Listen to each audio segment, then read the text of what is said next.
Hi, it's Rachel with Stirring the Deep. When you look at the Bible, it's very interesting how you have this Old Testament picture of God and then the New Testament. And in the Old Testament, what you saw is there was a separation from God. And remember, because it's like, that you had the Holy of Holies, and the high priest could only go in there once a year, and there was all these sacrifices, there's all this stuff that people had to do that was between them and God.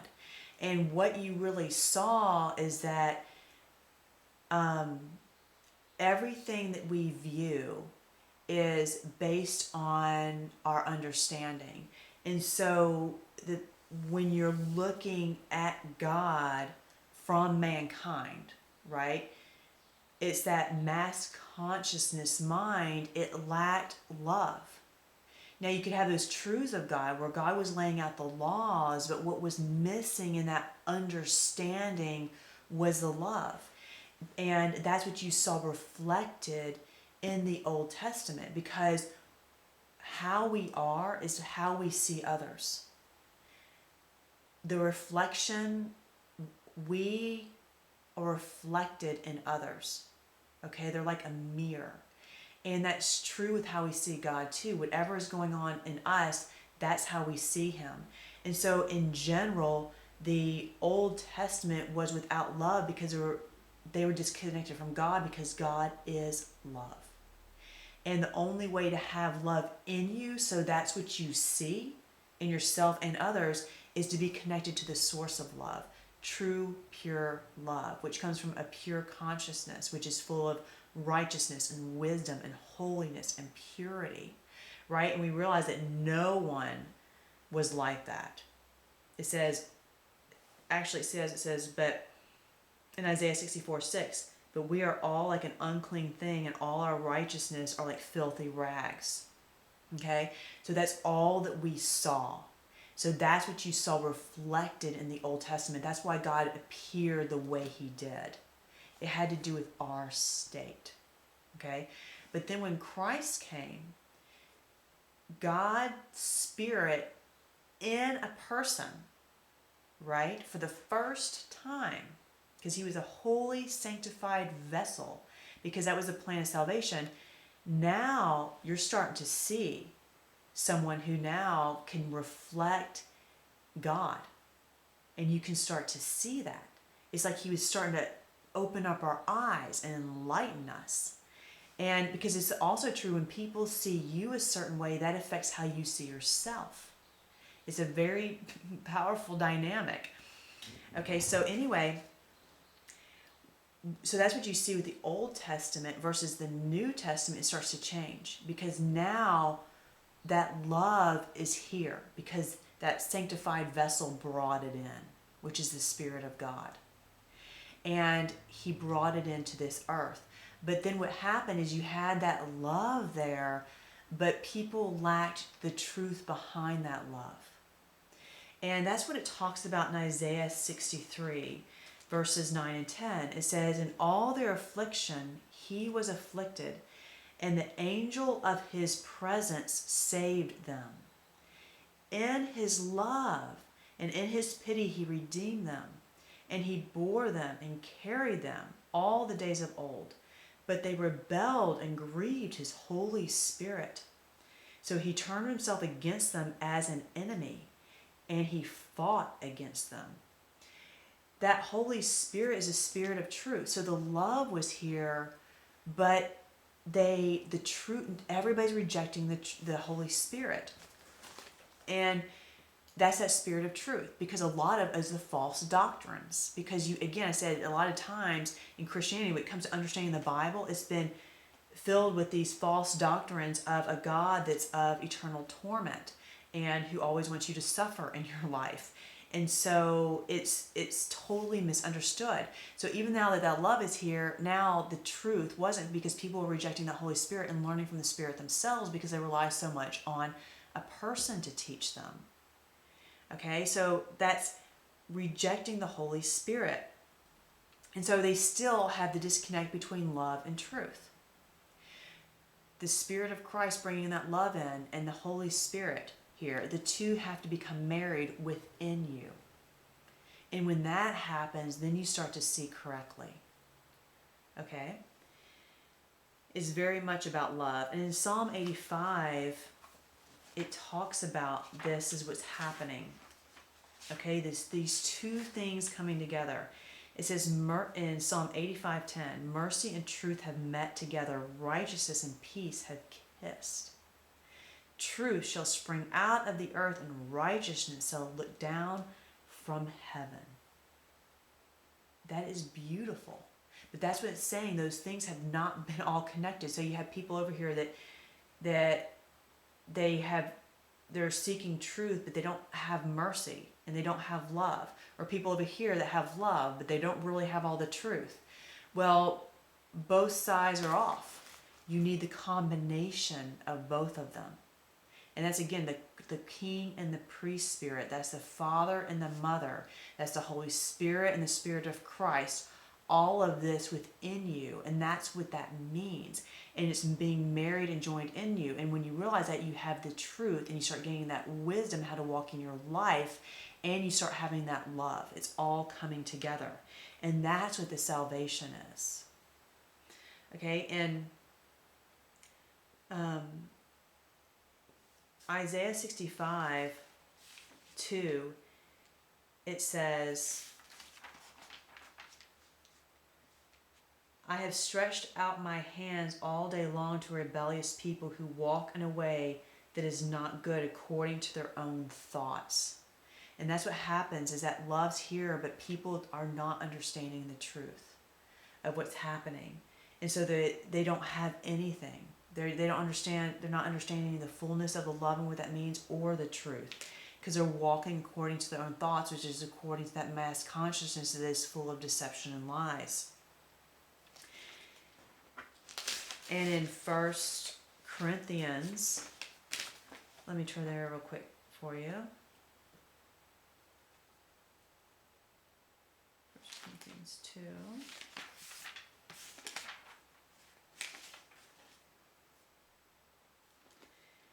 Okay, it says, but as it is written, eye has not seen, nor ear heard, nor have entered into the heart of man the things which God has prepared for those who love him. This is the truth that is being revealed at this time. This is the new wine. It's the joining of that truth and that love and the fullness of that understanding of what is happening in these days, and the truth of how Christ is returning and coming within us and transforming us and renewing us, and the truth of what it means to be becoming like a child and having that present mind, with the real repentance is of laying down everything of going your own way and walking and seeking that wisdom of God, of being led by that pure consciousness, of forsaking your thoughts and letting him establish your thoughts. Okay, this is how you get that real truth. But now it has to be in combination with the love and loving kindness and mercy and forgiveness. That is what's needed in this world. That is what Christ is. He came to say, love your enemies the first time. That is what he's saying now. Love. The commandments are love. And if you don't understand what love is, because you have a corrupted view of God, that your love involves eternal torment, then you don't even understand what love is. You cannot obey the commandment of God, because the commandment is to love. It is about love right now. That is the most important thing, but it's love in this truth, which is walking in that wisdom and in the righteousness of God and being right-minded, which you cannot do on your own. You have to have God establish your thoughts. So it says in verse 10, but God has revealed them to us through his Spirit, the Spirit that many have blasphemed because they've attributed evil to God. You don't know God if that's what you're doing. Okay? For the Spirit searches all things, yes, the deep things of God. His Spirit is now showing you and teaching you. It's right there, imparting that wisdom to you if you will receive it.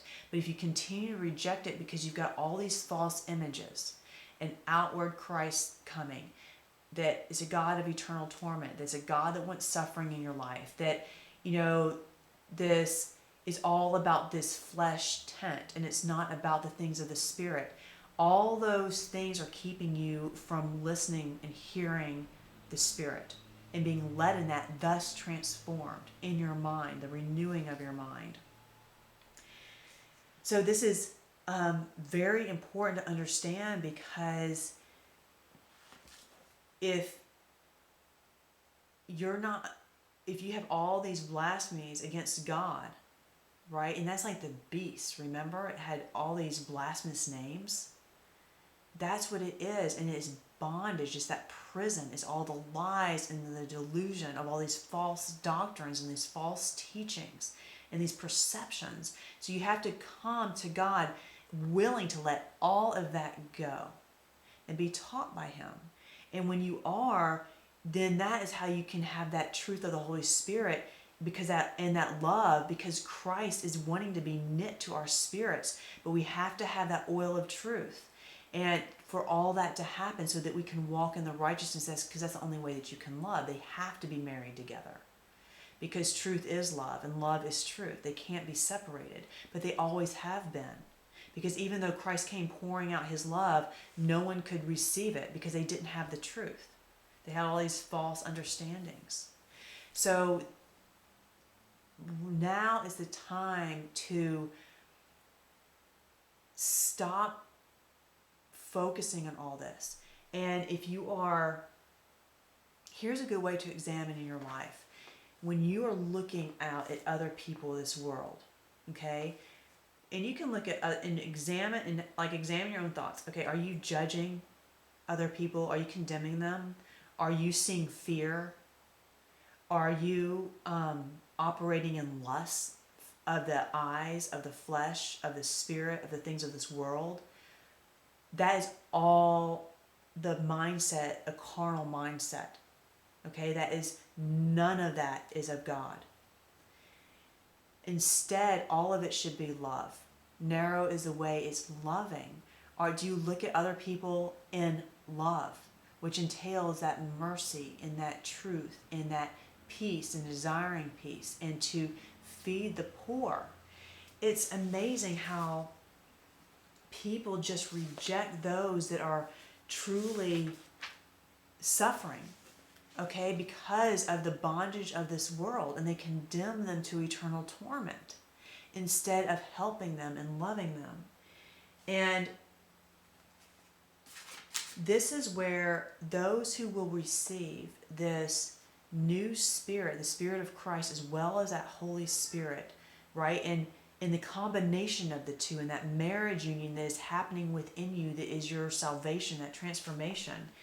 In Isaiah 65:8, it says, "Thus says the Lord, as the new wine is found in the cluster, and one says, do not destroy it, for a blessing is in it." That is the new wine. Okay, that understanding of what is happening and gaining those truths and gaining that mind of eternity and walking present mind and becoming like a child, all those things. "So will I do for my servant's sake, that I may not destroy them all. I will bring forth descendants from Jacob and from Judah, an heir of my mountains. My elect shall inherit it. My servant shall dwell there. Sharon shall be a fold of flocks, in the valley of Achor, a place for the herds to lie down, for my people who have sought me." Not false images, not false doctrines, who have sought me. Right? Versus those who forsake him. Right? And it talks about that in the next couple of verses. And this is the division that talks about, starting in verse 13. "Behold, my servant shall eat, but you shall be hungry. Behold, my servant shall drink, but you shall be thirsty. Behold, my servant shall rejoice, but you shall be ashamed. Behold, my servant shall sing for joy of heart, but you shall cry for sorrow of heart, and wail for grief of spirit." This is very powerful, this time we're in. But if you're holding on to false images of who God is, and that's what I mean, like when you think of him coming, what do you think about? If it is this outward event, you don't understand what's happening. And therefore, because it's happening within us now. And so you're experiencing it, so you know it. You're of the day, it's bright light shining in your spirit. It is very obvious. of what's happening. But a lot of people don't get it because of all the false doctrines that have seared their conscience like a hot iron, so they cannot hear the voice of God in them calling to them. God is crying out, but they do not hear. That's what it talks about, is that he is, let me just read these couple of verses right here. It says in verse 66:4, so I will choose their delusions and bring their fears on them. That is not what you want. These things that you guys are concocting, and some people are concocting, of eternal torment and fears and destruction, that's going to come upon those that are speaking of them. Your words are very powerful. If you're speaking words of destruction, that's going to turn on you. If you're speaking words of life, that's what you're going to have. Because when I called, no one answered. When I spoke, they did not hear, but they did evil before my eyes and chose that in which I do not delight. You think you're choosing in what God delights in? He does not delight in evil. But yet that's a very thing that you're attributing to him when you hold on to those false doctrines about who he is. This is about love and truth and in your spirit and those coming together. And when that's happening, you're starting to see the world in love.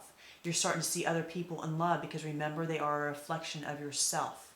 So you're starting to see that love and not the judgment and not the condemnation. So whatever you're seeing and whatever you're doing to other people, that's where you're at in your spirit. And if you are growing up in that spirit of Christ, then what you're starting to see is more and more love. Till next time, keep stirring the deep. It's one thing that changes everything else.